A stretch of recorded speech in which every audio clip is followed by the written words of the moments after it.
Hello guys, welcome to my video. In this video I will explain how to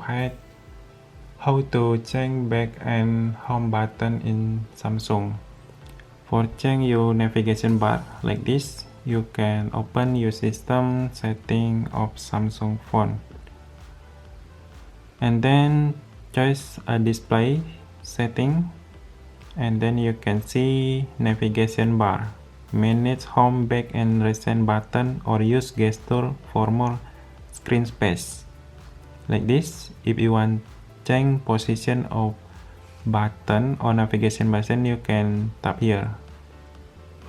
You can tap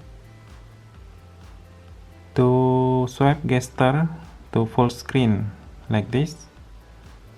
You use Samsung phone like iPhone. If you want to use button, tap to button and change the back button or home button like this.